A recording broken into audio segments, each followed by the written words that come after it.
Yan, magandang gabi mga DIY. So ito na yon, ipapakita ko sa inyo kung yung Bluetooth speaker natin na yun, ito, Bluetooth speaker na ginawa natin chargeable. So makita niyo sa likod, yan tinanggal ko na. Ito yung speaker niya mga DIY. So yun, ito yung board niya. Sinasabi ko sa inyo na hindi siya chargeable. Meron siyang external power supply na 12 hanggang 24 volts. Tapos meron siyang AC. Meron tayong cord dito. Okay, so hindi siya chargeable. So ang ginawa natin mga ka-DIY, ganito na. Ang charging module na ginamit natin, dito tayo magsimula sa ibaba, sa taas. Yan. Yung paano natin ginawa yan. Tulad din sa battery na setup. So gumamit tayo ng module charger na TP5100. So, TP5100 mga ka-DIY ay meron siyang in na 5 hanggang 15 volts. So dinalawa na natin, nilagyan natin siya ng Type-C at saka 12 volt input. So ito na, ito yung board niya. So mula dito sa TP5000 mga ka-DIY, meron siyang indicator. Siyempre dito sa out niya, makita niyo yung out niya mga ka-DIY. Ito yan, meron siyang out yan. Ano, yan, out. So pababa dito mga ka-DIY, yan. Nilagyan natin siya ng BMS. Ang ginamit natin BMS mga ka-DIY ay 6 MOSFET. Okay, so power positive and power P negative. Then battery. Ito battery. Positive and negative po dito sa kabila. Yan puti. So, yun kung makita niyo mga ka-DIY, dalawang klaseng battery ang ginamit natin. So, bakit kaya ganito? So, ito kasi mga ka-DIY, ito ang dahilan. Itong charging module na to. Yan, charging module pa rin yan mga ka-DIY. So, ang charging itong charging module na to ay nabili natin sa online. Ipapakita ko sa screen, i-flash ko sa screen yung buong ano niya. Hindi natin ginaganito ko na lang mga ka-DIY kasi naidikit ko na Itong klaseng charger na ito mga ka-DIY ay meron din siyang dito tatlong slot na pwede natin lagyan ng light indicator. Ang in niya dito mga ka-DIY ay meron din siyang 5 hanggang 12 volts.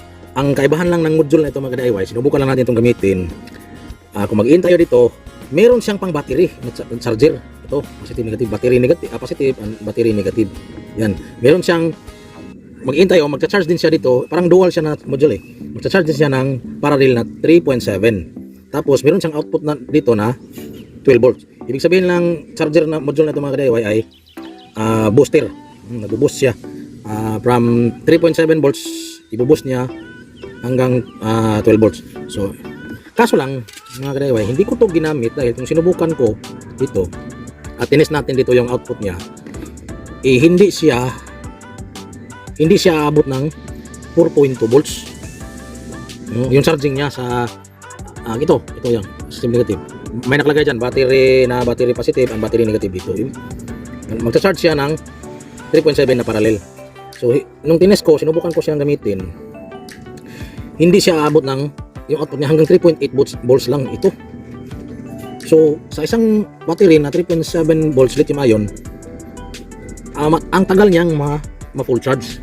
Kaya ang ginawa natin mga ka-DIY, dahil ito naman ang nagsa-charge ng, kung ito ang gagamitin mo, dito tayo mag-supply in dito, magsa-charge siya ng battery. Ito rin ang sinusupply ng battery. Kapag tinanggal mo na yung charger mo, wala lang input dito, meron pa ring 12 volt na output ito dahil ito dito sa battery.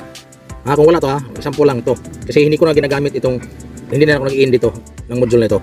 So kaya nga gumamit natin ng TP5100. Siniparate natin. So ang ginawa ko, para ma-full charge siya, aabot siya ng 4.2, gumamit tayo ng TP5000, siniparate natin dito. Yan. So 6 na battery ito mga ka-DIY. 6 na battery nakaparallel. Okay. Lithium ion 3.7 volts. So ang ginawa natin, gumamit tayo ng BMS dito sa battery. Dito natin ginawa. Dito natin pinadaan. Hindi ko yan pinadaan dito yung supply niya, yung in. Dito ako nagsimula. Okay, papunta dito. Yan. Dumaan ng BMS, positive at saka negative. At saka yung power sinupply ko dito. Yan. Sinupply natin diyan. Ginawa natin sa supply. At actually supply naman talaga to kasi sa original na position nito ay battery dito Charger siya ng 3.7. Kaya lang hindi ko ginamit to dahil hindi siya umabot ng, yung output niya, charging niya, hindi umabot ng 4.2. So matagal mapuno yung battery kahit isang battery lang. So ginawa ko, sinipalit ko. Gumawa ako ng ibang linya. 4.2 yan. Charge natin sa battery na 6 na nakaparallel. Tapos sinupply natin dito yung output niya. Tapos nag-out siya dito, nag-boost siya ng 12 volts. So, para naman, ito ang kulang dito mga DIY ay isa na lang BMS na 3S. So, meron kasi akong available na battery na 12. So, hinati ko 6. Yung isang 6 naman ay ginawa kong parallel. Ang 6 naman na natira ay ginawa kong 3S series. So, dahil ang supply ng Bluetooth speaker na to ay 12 volts. So, pwede naman siyang diretso na. Ito mga DIY. Yung output dito, diretso na sa board. Pero, pinadaan ko kasi magamit ko yung battery. Pinadaan ko muna dito. Yun. Yung output niya dito sa module, charger module, yan, nilagay natin sa positive, main positive ng 3S na to. At yung negative naman ay dito sa main negative natin. So, dito rin ako kumuha ng supply. Ito. Supply. Papunta dito yan sa, yung positive dito nga supply, papunta mga DIY, yung sinabi ko, itong unang video natin. Ito, kung kita niyo yan. Yung switch na yan. Yan ang switch na yan. Switch to sa light. No? Yan. Switch yan sa light. Dito yan sa board. Oh. Yung light indicator na magbe-blink yun sa speaker ng Bluetooth speaker. Di ba? Kadalasan ng Bluetooth speaker na yan ay mayroong indicator light or light indicator na nagbe-blink. Ito yan supply. Ito yung switch niya. So kinundim ko dito, tinanggal ko. Hindi naman importante ito. So ginawa ko siyang switch. Ang output dito mula sa battery na to, itong naka-series na 12 volt, pinadaan ko sa switch. Bago ko yan pinapunta dito sa board. Yung dito. Simple lang, saan ko ba yun tinatap yung supply? Dito yan. Sa paa, sa negative and positive ng in dito. Kung bakit ko siya pinadaan dito mga ka-DIY? Dahil kapag dinirekta mo doon, hindi mo dinadaan sa switch, lagi siyang nakabukas. Ito. Yan, lagi siyang naka-on. Yan, kanan yan. Hindi siya ma-off. Kaya, yung ginagamit ko, yung switch sa light, sa blinking light niya, yung kinundim ko. Ginamit ko siyang switch dito sa supply niya, papunta doon dito sa board. Okay. Tinatap lang, simple lang mga ka-DIY. Tinatap lang ko lang dito mga ka-DIY dito. Yung paa nito, dalawang paa lang dito eh. Meron to, yan. Katulad din dito, yan, dalawang paa lang yan. Hanapin mo lang ang positive at saka negative. Tapos, ihinang mo doon. Kaya naging chargeable na yung ating Bluetooth speaker. So, ang kulang pa dito mga ka-DIY, dito lang.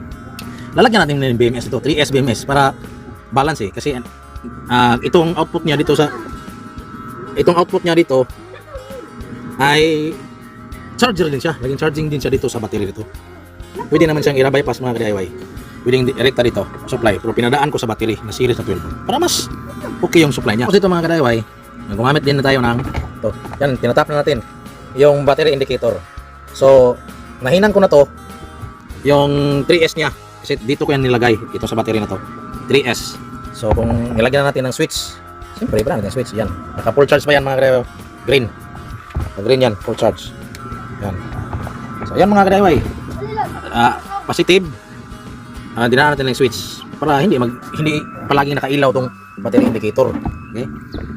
So yan mga ka-DIY. So naging chargeable na po ang ating Bluetooth amplifier. Okay. So ito yung dalawang speaker. Yan, dalawang speaker yan mga ka-DIY yan. Sa Twitter at saka speaker. So yun, from 55,100 mga ka-DIY papunta dito, separate. Tapos iniin natin siya dito, sinuplayan natin to para mag-boost siya. Itong charging module na to. Tapos out niya dito, pinadaan po natin sa series na 12 volt. So ang kulang nito mga ka-DIY ay 3S BMS na lang. Madali namang ihinang dito mga ka-DIY. Madali lang, may mga diagram naman na masusunod. Okay, so yun. So ngayon natin ang switch dito mga ka-DIY. Yun na.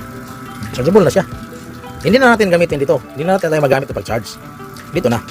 Ikukundim natin to. Or tatakpan na lang natin mga ka-DIY. At saka hindi ako na rin gagamitin to kasi kung gagamitin mo to, tapos ginawa na nating chargeable dito sa loob mga ka-DIY, delikado kasi nung tinest ko yan, sinaksakan ko dito, direct sa AC. Sa AC to eh. Meron siyang cord. Yung ano niya, yung linya na sa ilalim doon ay 26 volts yung na-reading natin na supply dito sa bahagi ng linya dito. 26 volts. So delikado yan mga ka-DIY kasi na-reading natin 26 volts ito sa ilalim sa board niya, dumaan yung supply. Delikado yung battery natin kasi 12 volts lang yan eh. Tapos makargahan mo ng 26 volts, delikado sa. So hindi natin gagamitin to mga ka-DIY. Ito. Wala na to. Kasi gumamit naman tayo ng dito. Meron naman tayong charger na 12 volt ito. Yan. Dito na tayo mag-search. I-condemn natin to. Tatakpan na lang natin to. Yun ang update natin mga ka-DIY. Yun. So, hindi siya chargeable ha. Kung bumili kayo ng replacement to ang ginagawa natin kasi nasira yung amplifier. Yun ang board niya. Yan. Yan mga ka-DIY yung board niya. Yan. So, wala siyang built-in na charging. So, ginawa natin yung paraan. So, yun ang ginawa ko. Kasi yung TP5, naghanap tayo ng na charging module na direct 12 volt ang in, is 12 volt din ang out. Meron naman kasi lang dito tayo magka-diferensya yon, yung indicator. Meron namang magagamit na charger module na 12 volt pero wala siyang indicator. So ang ginawa ko, paraan lang talaga mga ka-DIY. Yan. Nasa light indicator kung ma-force charge na siya. Tapos may booster naman dito. Okay? Yung power galing sa battery, i-in dito. Tapos mag-out siya dito ng yun, positive negative 12 volt. So pinadaan ko natin sa battery. So pag malagyan natin ng yung mga idol, ang mga ka-DIY, BMS, natin to, uulitin natin to. Kaya, tatanggalin natin to tapos BMS muna ipadaan. Hindi pa dumating kasing BMS.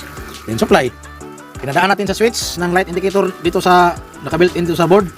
So, yung para sa speaker na light. Kinundin natin, pinadaan ito, ginamit natin ng switch. Tapos doon, ito na ang supply papunta dito.